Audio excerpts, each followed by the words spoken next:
જય જય સિયારામ. આપણે શ્રી શ્રી રાણીમાં અને રૂડીમાનું ચરિત્ર ચાલે છે.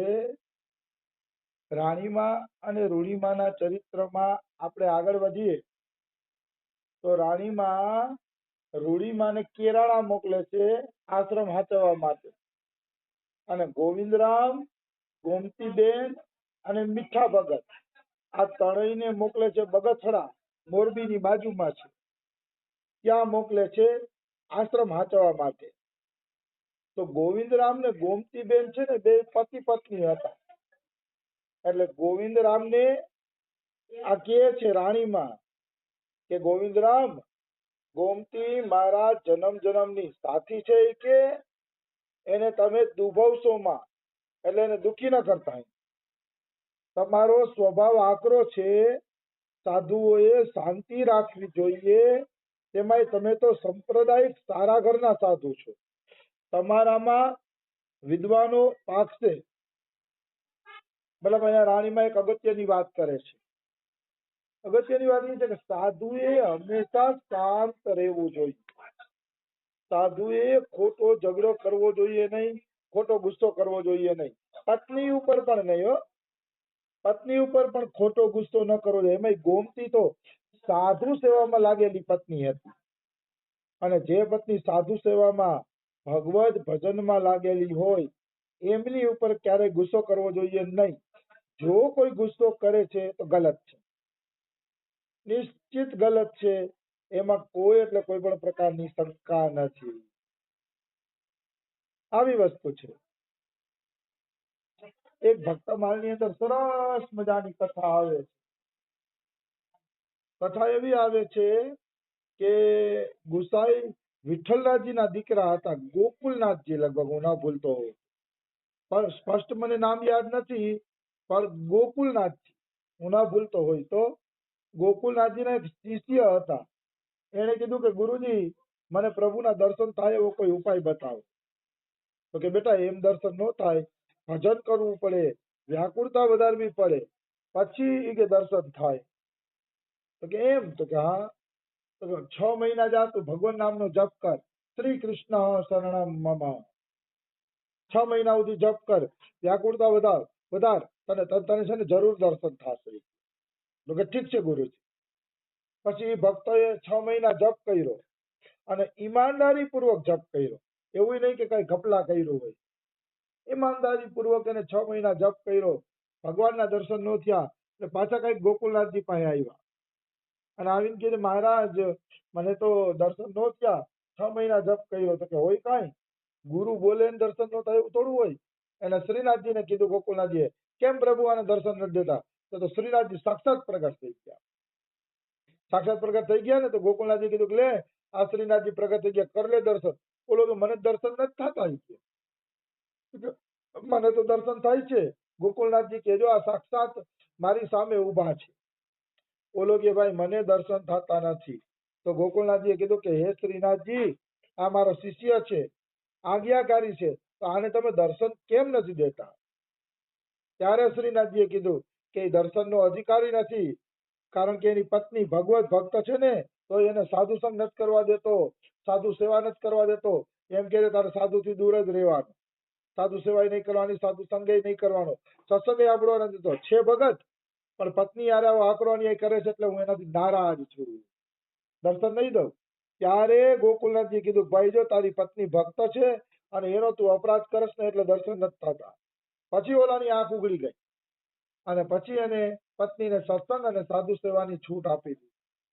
ભાઈ વ્યભિચારી ભાવ હોય તો અલગ વાત છે કે પત્ની ઉપર શાસન કરીએ, પણ સાધુ સેવા માટે, સત્સંગ માટે, ધામમાં આવવા માટે, એવા માટે કોઈ પણ ભગવત ભક્ત પત્નીને રોકવું જોઈએ નહીં.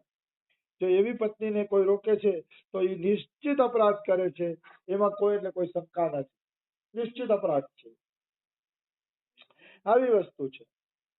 તો આ રીતે મીઠા ભગત ગોવિંદ મહારાજને પણ રાણીમાં કહે છે કે તમે ગુસ્સાવાળા સાધુ છો, થોડો ગુસ્સો વધુ કરો છો, તો કે એ કાબુમાં રાખજો એટલે સારું રહેશે. સંતોએ કે જાજો ગુસ્સો કરવો જોઈએ નહીં. તમારા સંતાનો વિદ્વાનો થશે કે એવા મારા આશીર્વાદ છે, અને વખતો વખત આ ઝૂંપડીએ આવતા રહેજો અને ઝૂંપડીનું ધ્યાન રાખજો. આમ કહી અને મંદિરમાં શ્રી નકલંક ભગવાનની જે મૂર્તિ હતી એ મૂર્તિ મીઠા ભગતને માએ આપી દીધી અને કીધું કે કેરાળે રૂડીબાઈ લઈ ગયા અને સ્વરૂપ બગસડા પધરાવ. મતલબ આ કે રૂડીબાઈના ગામમાં સ્વરૂપના પગલા કરાવી અને બગસડામાં આ સ્વરૂપને પધરાવજો એમ કહીને માએ બધાને વિદાય આપી છે અને બધા પોતપોતાના રસ્તે ચાલતા થયા છે. હવે માળિયા મિયાણા છે. હવે તો માળિયા મિયાણા મોટો તાલુકો બની ગયો છે. હતો પહેલેથી તાલુકો. એ માળિયા મિયાણા જે ગામ છે ત્યાંથી ભગવાન શ્રી કૃષ્ણ રાણીમાના ઘરે કઈ રીતે આવે છે એ પ્રસંગ ચાલુ થાય છે કે માળિયા મિયાણાથી શ્રી કૃષ્ણ ભગવાન સાક્ષાત રાણીમાના ઘરે પધારે છે. સમયની ગતિ અપ્રતિહત છે. અપ્રતિહત એટલે એને કોઈ રોકી શકતું નથી. ઘડિયાળના કાંટાને તોડી શકાય પણ સમયની ગતિને રોકી શકાય નહીં. એટલે સમય અતિ મૂલ્યવાન છે. સમયને સાચવો. જે માણસ સમયને સાચવતો નથી એને પાછળથી લોહીના આંસુડે રોવું પડે. સમય તો સાચવવો જ પડશે. જેને પ્રભુ ભજન કરવું છે, જેને ભગવદ ભજન કરવું છે, એને સમયને તો સાચવવો પડશે. સમયને સોનાનો ગણવો પડશે. કારણ કે એની મરવા ટાણે 1 લાખ રૂપિયા દેતા તમને 1 મિનિટે જિંદગી કોઈ આપી શકશે નહીં. 1 મિનિટની જિંદગી નહીં મળે. બીજું બધું તો દૂરની વાત છે. આવી વસ્તુ છે. તો સમય વહેતો ગયો છે. રાજકોટમાં જ્યાં પથ્થર ઉપર રાણીમાના ભગવાન બિરાજતા હતા ત્યાં સમયના વહેણે હવે પૂર્વ મુખે સુંદર સુંદર ઓરડાઓ બંધાઈ ગયા છે. રસોડું બંધાઈ ગયું છે. આ એક સરસ મજાનું ઠાકોરનું મંદિર થઈ ગયું છે અને હરિહરનો રોટલો ખાવા માટે રસોડું બની ગયું છે અને 2-3 ઓરડાઓ યાત્રીઓના નિવાસ માટે બની ગયા છે.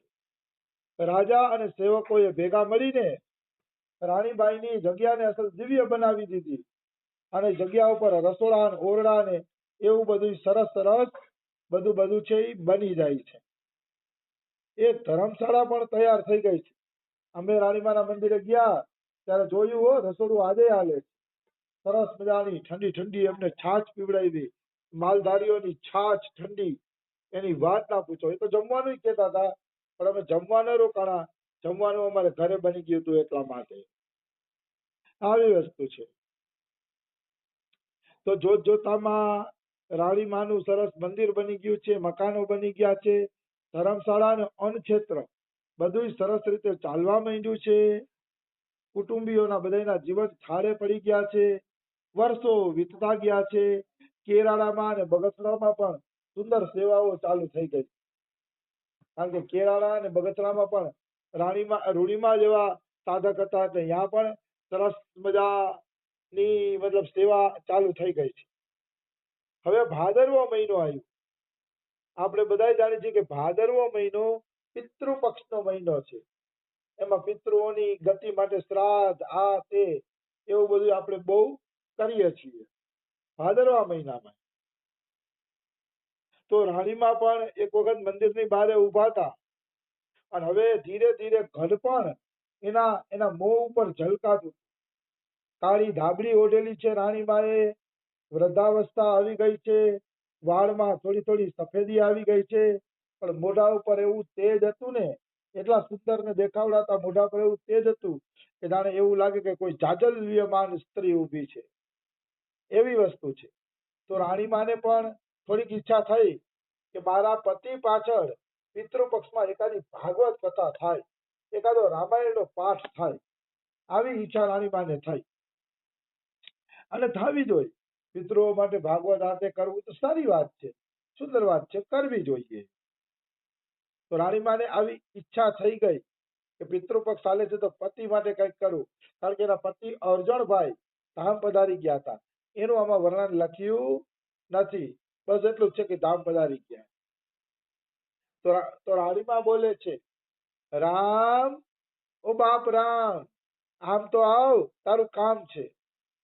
રાણીમાએ મોટા પુત્રને બોલાવ્યો મોટો પુત્ર આવે છે, રાણીમાના હાથમાં માળા ફરે છે, માળા કરતા કરતા રાણીમા મોટા પુત્ર હારે વાતચીત કરે છે.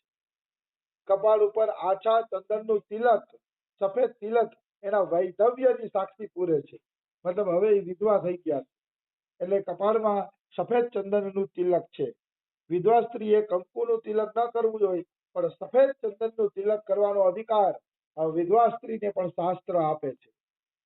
કારણ કે ચંદન હરેક અવસ્થામાં પવિત્ર છે, પણ એ હોવું જોઈએ ગોપી ચંદન, એવું નહીં ગમે ધૂળ માટી લગાડી લીધી. ગોપી ચંદન હોય તો એના તિલકની છૂટ છે. બ્રજરજ કે કોઈ અયોધ્યાની રજ હોય તો એની પણ છૂટી છે, તો એની પણ આપણે છૂટી આપી શકીએ. તો રામને બોલાવ્યો તો રામ કહે છે આવ્યો માં, એ આવ્યો, શી આજ્ઞા છે? રામ ભગતે માની ચરણ લઈને પૂછ્યું. માની ચરણ લઈને પૂછે છે માં શું વાત છે? તો કે જો બાપ રામ, તારા બાપુને સમયે વરસ થવા આવ્યું છે, મતલબ તારા બાપુ ધામ પધાર્યા એને 1 વર્ષ થવા આવ્યું છે. નાત અને રીત પ્રમાણે તો આપણે એની પાછળ ઘણું બધું કર્યું. હવે એવું થાય છે કે સંત રીતિ પ્રમાણે એની પાછળ કંઈક કરવું જોઈએ. જો નાત રીતનો વ્યવહાર અલગ થયો અને સંત રીતનો વ્યવહાર અલગ છે. અમારા શ્રી શ્રી સુખરામ બાબાજી જ્યારે ધામ પધાર્યા ત્યારે એને બધા સંતમાં જ ગણતરી કરતા હતા પોતે ગ્રહસ્થ, પણ ઘર છોડીને સંતની જેમ ધામમાં રહેતા હતા એટલે બધા સંતમાં જ ગણતરી કરતા હતા. એટલે અગ્નિદાહ આ વખતે બધાએ નક્કી કર્યું કે ભલે લોકરીતિ પ્રમાણે એનો દીકરો અગ્નિદાહ દે અને પછી સંત રીતિ પ્રમાણે કોઈ સંત પણ એને અગ્નિદાહ આપે, એવું નક્કી કરવામાં આવ્યું. પ્લસ એ નક્કી કરવામાં આવ્યું એની પાછળ 12-15 દિવસ શું કરવું, તો કે કથા અને કીર્તન કરવા. કારણ કે સંત રીતિ પ્રમાણે 12 દિવસ કથા અને કીર્તન જ થાય છે. એની પાછળ તો કે 12મું કરવું કે નહીં, તો કે લોકરીતિ પ્રમાણે જો દીકરો 12મું કરવા માંગતો હોય તો 12માના દિવસે 10-12 બ્રાહ્મણોને જમાડી દ્યો એટલે ભંડારો થઈ ગયો એનો. બાકી સાધુનો ભંડારો તો 16મી તિથિએ થાય કે 14મી તિથિએ થાય, કારણ કે 12મા દિવસનું કોઈ સાધુ જમતા નથી. એટલે સંત રીતિ પ્રમાણે સુખરામ બાબાનો ભંડારો પણ 16મી તિથિએ કરવામાં આવ્યો. આ બધી એટલે ચોખવટ કરું છું કે લોકરીતિ 12 દીમાં સમેટાઈ જાય છે, પણ સંત રીતિ 16 દિવસ સુધી ચાલે છે. પછી સંતો ભંડારાનો પ્રસાદ લેવા માટે આવે છે. એટલે સંત રીતિ ને લોકરીતિ બે અલગ અલગ છે.